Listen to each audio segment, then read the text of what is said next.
So the national polls are tightening a little bit, but there's still a lot of polls that show Biden up by double digits, up in some of the swing states. But who knows? The many respects, the election doesn't become real for a lot of people until September. And Donald Trump is pretty confident about his reelection chances based upon the votes. It's all in the votes. There will be anyone else who leaves your cabinet after the election, sir?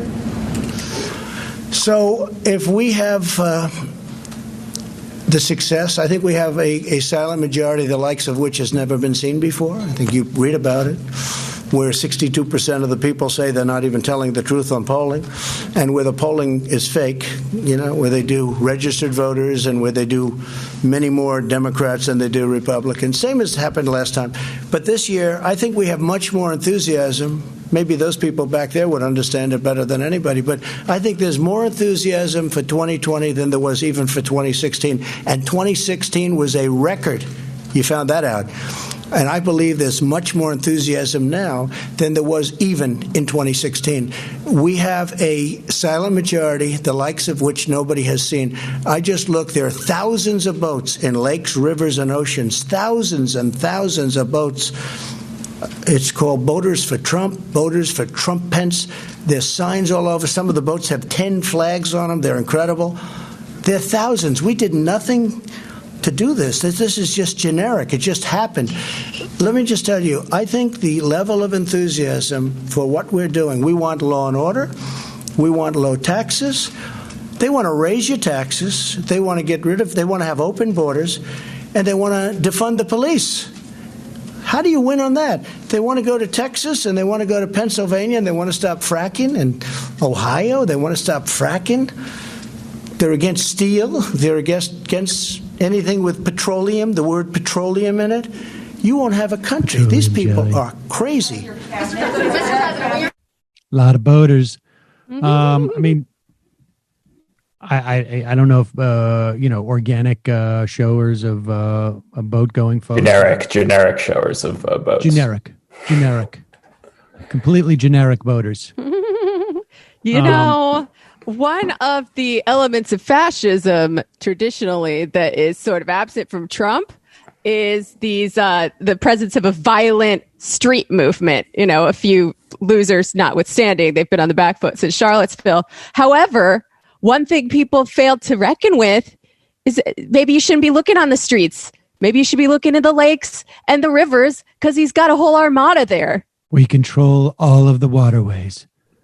My Antifa. Boots on the water is what I put on. Boots on the water. Oars in the rivers. Oars in the water. We need to start spreading some stories about Antifa U-boats.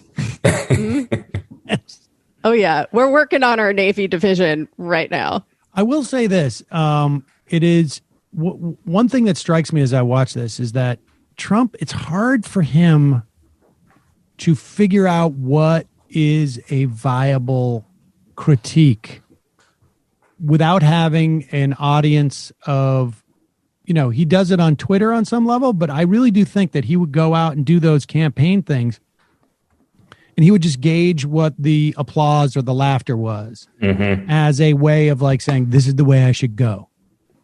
I'm going to go this way. And so he's out there and he's just throwing stuff against the wall. And the tough part is that, first off, everybody's there wearing masks. They're all reporters. They're not going to clap or whatnot. And he's just not getting the same reinforcement. I mean, so he's going through with fracking, and it just seems,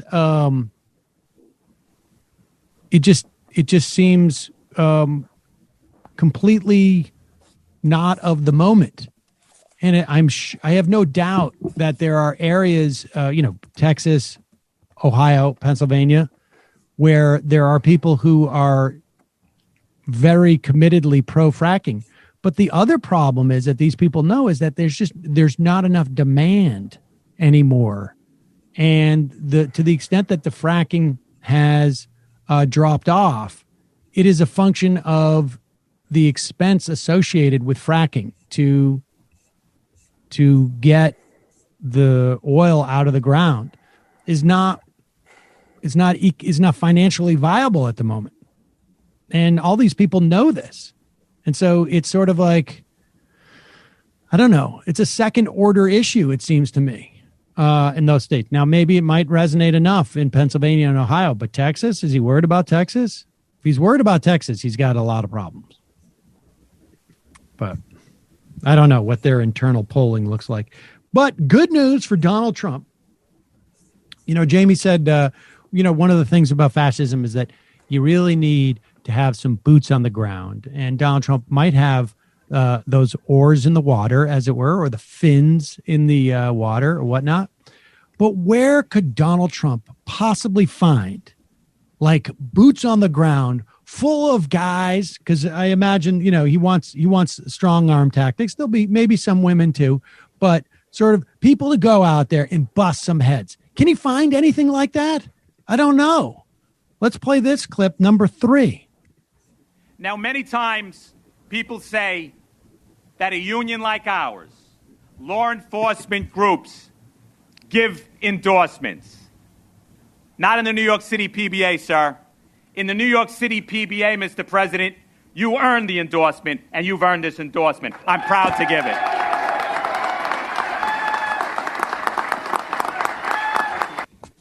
There you go.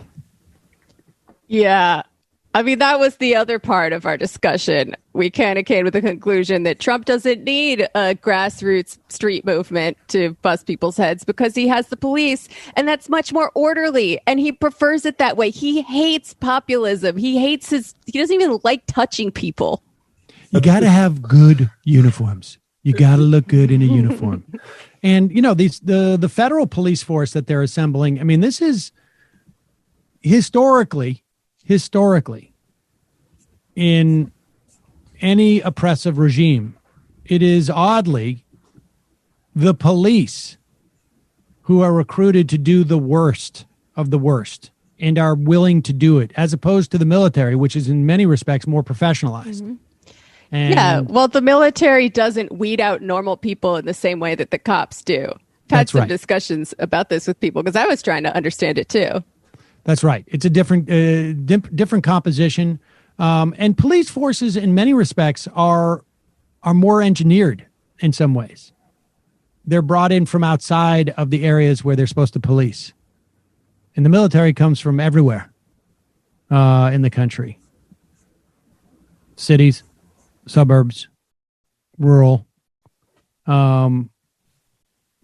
In Cuba and in Havana, when I was there, the people would talk about how most of the cops in Havana are brought in from the countryside so that they have a natural distrust of the city dwellers. There's a lot of that going on in Belarus and Minsk right now. If you look at the Minsk law enforcement people doing a lot of the roundups, it's guys from the country that are sort of resentful of the people in the city. This is an age-old dynamic in many respects. I mean, here it plays out with a little bit of suburbs versus the city in New York, anyways. But that is definitely the dynamic. Rural-urban divide is not just an American phenomena. It is age-old in many respects.